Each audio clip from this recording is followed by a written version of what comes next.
नमस्कार सज्जन, स्वागत करता हूं आपके अपने इस YouTube channel teachers educational teaching academy अध्यापक शैक्षिक शिक्षण संस्थान पर, जहां आज हम संश्लेषण और विश्लेषण करेंगे व्याख्यान सहित प्रदर्शन विधि का।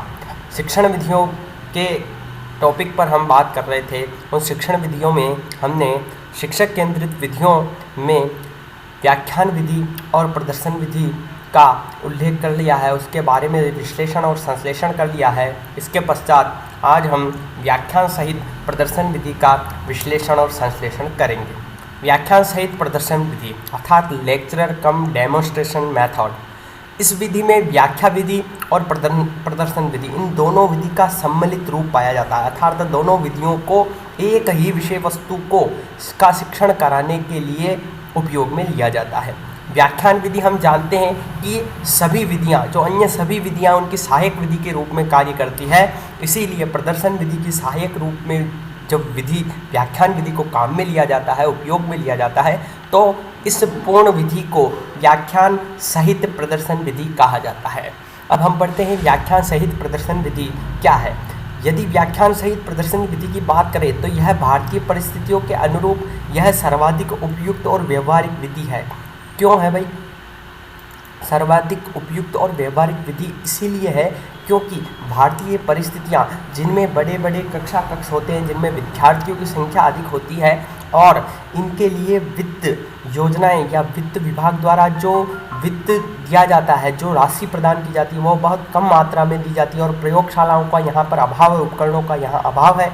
इसीलिए इस प्रकार की व्यवस्था, इस प्रकार की परिस्थितियों में व्याख्यान सहित प्रदर्शन विधि का उपयोग जो है व्यवहारिक भी है, अधिक उपयोगी भी है और समय की दृष्टि से भी उपयोगी है, तथा यह धन भी इनमें कम खर्च होता है, अर्थात यह मितव्ययी प्रदर्शन विधि है या मितव्ययी शिक्षण विधि है। इसके पश्चात इस विधि में व्याख्यान विधि के दोष प्रदर्शन विधि के गुणों से दूर हो जाते हैं। अर्थात व्याख्यान विधि में हम जानते हैं कि शिक्षक केंद्रित विधि है और इसमें केवल शिक्षक सक्रिय रहता है, शिक्षक एक वक्ता होता है और विद्यार्थी एक श्रोता का रोल अदा करते हैं, वह केवल सुनते हैं, अर्थात वह केवल एक ही ज्ञानेंद्रिय के माध्यम से अधिगम करते हैं।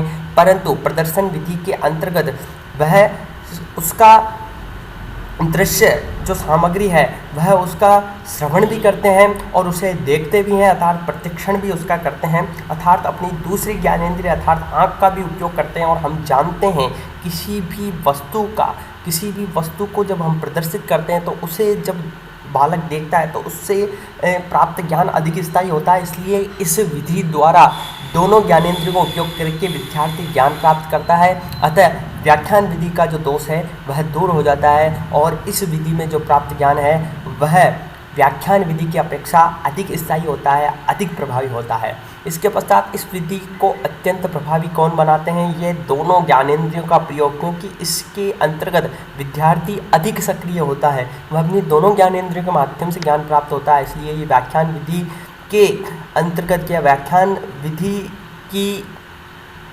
तुलना के अंतर्गत या उसकी तुलना में अधिक ज्ञान प्रदान करता है। यह किसी भी वस्तु की रचना व कार्य प्रणाली का वास्तविक रूप ज्ञान प्रदान करती है, अर्थात वास्तविक रूप अर्थात मूर्त रूप में ज्ञान प्रदान करती है।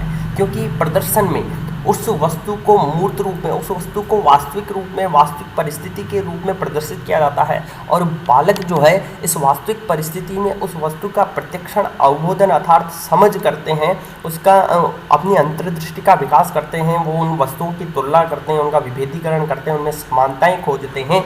इस प्रकार के गुणों को वह अपने में आत्मसात करते हैं और इस विधि के द्वारा वास्तविक रूप में जब प्रस्तुत किया जाता है तो वह मनोवैज्ञानिक जो सिद्धांत हैं सीखने के, उनका भी पालन किया जाता है। क्योंकि इस विधि में मूर्त वस्तु को प्रस्तुत करके अमूर्त संकल्पना या अमूर्त पद के बारे में ज्ञान दिया जाता है, अमूर्त वस्तु के बारे में वह ज्ञान प्राप्त कर लेते हैं। इसी प्रकार स्थूल से सूक्ष्म की ओर सिद्धांत का भी पालन किया जाता है, स्थूल वस्तुओं को दर्शाया जाता है और सूक्ष्म ज्ञान प्रदान किया जाता है।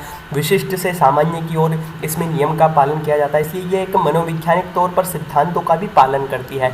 विद्यार्थियों को भी क्रिया के पर्याप्त अवसर दिए जाते हैं, अर्थात जब जो शिक्षक है वह इस प्रयोग को करता है, आदर्श प्रयोग जब वह करता है उसके पश्चात शिक्षार्थी जो होते हैं उस प्रयोग को देखने के पश्चात उनको भी उस प्रयोग को करने का अवसर दिया जाता है, तो वह भी सक्रिय रूप से इस प्रयोग को करता है और अधिगम प्राप्त करता है। इसलिए विद्यार्थी भी इसमें सक्रिय होता है। यदि जिस विद्यार्थी को अवसर दिए जाते हैं वही सक्रिय होता है अधिक रूप में, उसे प्रश्न पूछने व प्रदर्शन में सहायता देने के भी अवसर दिए जाते हैं। अर्थात इस विधि में प्रश्नोत्तर विधि का भी उपयोग किया जाता है। सहायक विधि में क्या हम कहें, प्रश्नोत्तर जो विधि है या प्रश्नोत्तर जो युक्ति है, शिक्षण की प्रश्नोत्तर टेक्निक जो है, जो शिक्षण विधियों में सहायता प्रदान करती है, उसका भी प्रयोग किया जाता है। अर्थात विद्यार्थी प्रश्न पूछ सकते हैं और विद्यार्थियों और शिक्षक भी प्रश्न पूछ सकता है। विद्यार्थियों को उनको चिंतन शक्ति के विकास का अनुभव कराता है, चिंतन शक्ति के विकास का अवसर प्रदान करता है और उनकी व्याख्या करता है, उन्हें स्पष्ट करता है शिक्षक।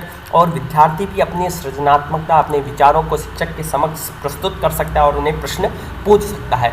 वह उस प्रशिक्षण के द्वारा उस प्रयोग पर, उस प्रदर्शन पर की तुलना करके उसमें समानताएं और उसमें विविधीकरण करके विभिन्न प्रकार के सृजनशील विचारों को उत्पन्न करके वह प्रश्न पूछ सकता है और अपनी जो समस्याएं उनका समाधान कर सकता है। किसी घटना, कोई घटना है, मान लीजिए कोई घटना है, कोई परिस्थिति है, कोई वस्तु है आदि को दृश्य रूप में जब प्रस्तुत करना है तो विद्यार्थियों के समक्ष प्रदर्शित करने के लिए उसे स्पष्ट करना इस विधि का ध्येय है। अर्थात कोई भी घटना, कोई वास्तविक घटनाएं जो घटित होती है, कोई परिस्थिति जो घटित होती है, कोई वस्तु है, उसकी रचना हमें दिखानी है, तो इस प्रकार की विधि को दृश्य रूप में प्रस्तुत करने के लिए इस विधि का प्रयोग किया जाता है ताकि विद्यार्थियों का ज्ञान जो है वह स्थायी हो सके। इसके पश्चात इसे स्पष्ट करना तो है ही, इसके पश्चात इसमें शिक्षक जो है विद्यार्थियों के समक्ष वस्तु को प्रदर्शित कर स्पष्ट करता है, विद्यार्थियों के समक्ष इसको प्रदर्शित भी करता है तथा व्याख्यान विधि के द्वारा उसे स्पष्ट भी करता है, उसकी तुलना करता है, उसके बारे में संपूर्ण ज्ञान, उसके बारे में संज्ञानात्मक मानचित्र अर्थात संज्ञानात्मक संरचना का निर्माण जो विद्यार्थी करते हैं उनका मार्गदर्शन करता है और उसको स्पष्ट करता है। वह समय समय पर उनकी सहायता लेता है, अर्थात वह प्रयोग प्रदर्शन के समय भी विद्यार्थियों की सहायता लेता है और उनको उपकरणों को सही जगह व्यवस्थित करने में लेता है, उनको उस प्रयोग को वापस करने के लिए, उस प्रयोग में विद्यार्थियों की सहायता लेने के लिए उनका उपयोग करता है या उनकी सहायता लेता है। इसके पश्चात वह जो है इस विधि द्वारा शिक्षण के दौरान विद्यार्थियों की आयु है, विद्यार्थी की आयु, योग्यता व परिवेश का ध्यान रखा जाना चाहिए। अर्थात शिक्षण के दौरान इस विधि द्वारा जब शिक्षण किया जा रहा है तो उसके दौरान क्या किया जाना चाहिए, विद्यार्थियों की आयु, विद्यार्थियों की योग्यता और परिवेश का ध्यान रखा जाना चाहिए। अर्थात विद्यार्थियों की जब आयु, परिवेश और योग्यता का ध्यान रखा जाएगा अर्थात वह शिक्षार्थी केंद्रित विधि होगी, शिक्षार्थियों की आवश्यकताओं, उसकी रुचियों का ध्यान रखा जाएगा। तो इसके अनुसार यह एक और से यदि इसमें विद्यार्थियों की आयु, योग्यता, रुचि का ध्यान रखा जाता है तो यह एक शिक्षार्थी केंद्रित विधि भी हो सकती है। इसके पश्चात हम पढ़ेंगे कि इस विधि के गुण क्या हैं, व्याख्यान सहित प्रदर्शन विधि के गुण क्या है। यह क्या है, सर्वप्रथम यह मनोवैज्ञानिक सिद्धांतों पर आधारित है, मनोवैज्ञानिक सिद्धांतों पर आधारित है। इसका अर्थ है कि इसमें मनोवैज्ञानिक सिद्धांतों का पालन किया जाता है। जैसे हम जानते हैं मनोवैज्ञानिक सिद्धांत मूर्त से अमूर्त की ओर, मूर्त वस्तु को प्रस्तुत किया जाता है, अमूर्त अवधारणा को स्पष्ट किया जाता है, स्थूल वस्तु को दिखाया जाता है, स्थूल से सूक्ष्म की ओर, विशिष्ट से सामान्य की ओर। इन सिद्धांतों का पालन किया जाता है। बालक को ज्ञानेंद्रियों द्वारा अनुभव कराया जाता है। यह समय व धन की दृष्टि से कम खर्चीली, अर्थात इसमें समय भी कम लगता है, अधिक संख्या में विद्यार्थियों को शिक्षण कार्य करवाया जा सकता है, कम समय में व्यापक विषय वस्तु का अवबोधन किया जा सकता है और धन की दृष्टि से कम धन व्यय होता है क्योंकि शिक्षक को केवल एक ही उपकरण की आवश्यकता होती है, उसी उपकरण के माध्यम से सभी विद्यार्थियों को शिक्षण कार्य कराया जाता है। क्योंकि शिक्षक स्वयं स्पष्ट करता है अतः केवल एक उपकरण की आवश्यकता पड़ती है और शिक्षक जो है शीघ्र एवं कुशलतापूर्वक प्रदर्शन कर जटिल विषय वस्तु को स्पष्ट कर देता है। अर्थात विद्यार्थियों को इसमें किसी भी प्रयोग को करने का अवसर नहीं दिया जाता है जिससे कि समय कम लगता है और जो शिक्षक है वह जल्दी ही बड़ी विषय वस्तु, जटिल विषय वस्तु को स्पष्ट कर सकता है। तीसरा बिंदु है सुनने की अपेक्षा देखी गई वस्तु जो अधिक समय तक स्थायी रहती है या याद रहती है। हम जानते हैं किसी वस्तु का प्रत्यक्षण करते हैं तो बालक जो है जब किसी वस्तु का प्रत्यक्षण करता है तो वो उसके विश्लेषण करता है, उसका संश्लेषण करता है, उसकी तुलना करता है, समानताएं, विभिन्नताएं खोजता है और अपने मानसिक चिंतन में, मानसिक चित्रण में वह उस संकल्पना का, उस संप्रत्यय का निर्माण कर लेता है। इसलिए यह जो वस्तु है, देखी गई वस्तु, वह अधिक समय तक स्थायी रहती है। जो फोर्थ पॉइंट है वह है विद्यार्थी वैज्ञानिक विधि व वैज्ञानिक सत्यों की ओर प्रेरित होता है। क्योंकि हम जानते हैं कि प्रदर्शन विधि में विद्यार्थियों को वास्तविकता से संबंधित कराया जाता है, वास्तविकता से आभास कराया जाता है, या हम कह सकते हैं कि वास्तविकता से संबंध उसका स्थापित कर दिया जाता है। तो विद्यार्थी क्या करता है कि वैज्ञानिक सत्यों की ओर अग्रसर होता है, उसमें वैज्ञानिक अभिरुचि का विकास होता है। इसके पश्चात इसके दोष क्या हैं? इसमें करके सीखने के सिद्धांत की अवहेलना होती है, अर्थात जब शिक्षक केवल एक उपकरण की सहायता से वह आदर्श प्रयोग प्रस्तुत करता है, आदर्श प्रदर्शन करता है, उसके पश्चात यदि विद्यार्थियों से उस प्रयोग को नहीं करवाता है तो बालक करके नहीं सीखता है, वह केवल देखकर और सुनकर सीखता है, जिससे कि बालक की पांचों इंद्रियां उपयोग में नहीं होती है, जिसके कारण करके सीखने के सिद्धांत की अवहेलना होती है। क्योंकि करके सीखने का अर्थ है बालक अपनी पांचों ज्ञानेंद्रियों का प्रयोग कर स्वयं अपनी संप्रत्यय अवधारणा को विकसित करता हो। दूसरा जो बिंदु है वह है विद्यार्थी केवल रुचिकर प्रदर्शन में ही सक्रिय रहता है। यदि विद्यार्थी की रुचि के अनुकूल हो वह प्रदर्शन, यदि उसकी आवश्यकता, उसकी योग्यताओं के अनुकूल हो, उसकी वैयक्तिक भिन्नता के अनुकूल हो, तभी वह बालक उसमें रुचि लेगा, अर्थात उसकी जिज्ञासा उसमें रहेगी। परंतु यदि उसकी रुचि के अनुकूल नहीं होगा तो वह रुचिकर प्रदर्शन नहीं होगा और वह उसका अवबोधन, उसका सामान्यकरण या उसके प्रति समझ विकसित नहीं कर पाएगा। इसमें शिक्षक ही सभी कार्य करता था।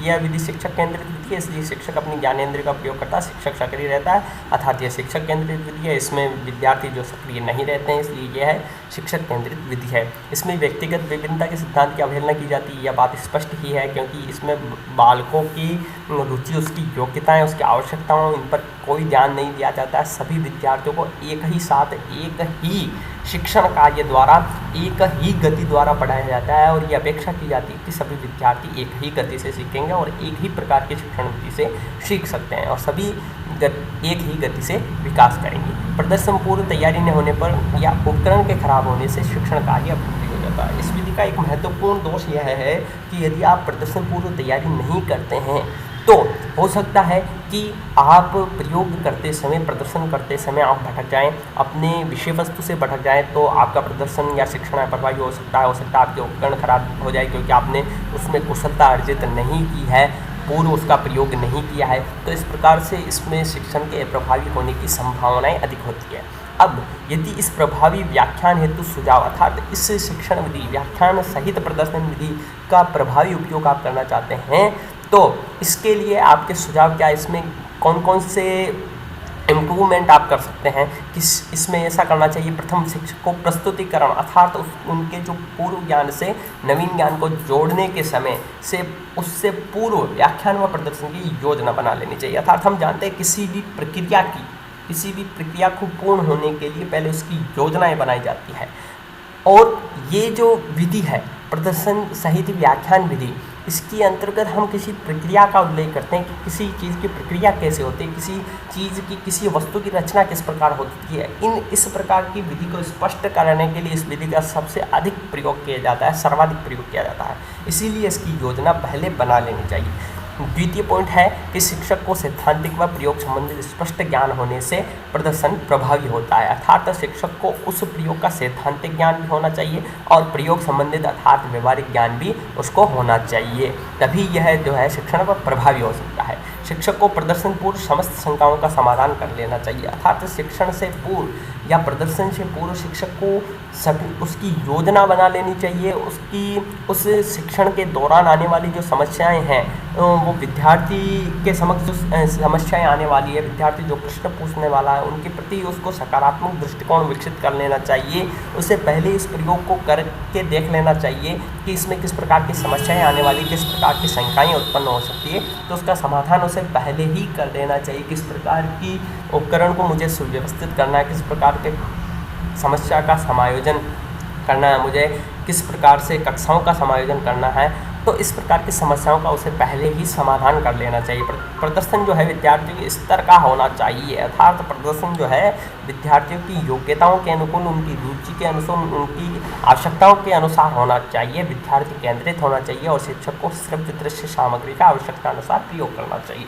अर्थात इसमें शिक्षण सहायक जो सामग्री है उसका प्रयोग करना चाहिए। शिक्षण सहायक सामग्री में वह सामग्री जो दिखे, अर्थात श्रव्य भी हो, जो दृश्य भी हो, और श्रव्य यानी जो सुनाई भी दे, इस प्रकार की सामग्री जैसे टेलीविज़न है, जैसे इंटरनेट है, कंप्यूटर है, उसके अलावा चलचित्र, इनका प्रयोग करके उसे स्पष्ट करना चाहिए। विद्यार्थियों को आवश्यकता अनुसार सहयोग भी लेना चाहिए। अर्थात इस विधि का सबसे महत्वपूर्ण गुण या इस विधि में सबसे अधिक इम्पोर्टेंट या मुख्य यह है कि विद्यार्थियों का सहयोग उन उपकरणों को व्यवस्थित करने में या उन उपकरणों को वापस प्रयोग करने में, उनका वापस प्रयोग करने में विद्यार्थियों का सहयोग लेना चाहिए, जिससे विद्यार्थियों की जिज्ञासा, उनकी रुचि बनी रहती है, उनका आत्मविश्वास रहता है, जिससे कि यह जो विधि है वह प्रभावी हो सकती है।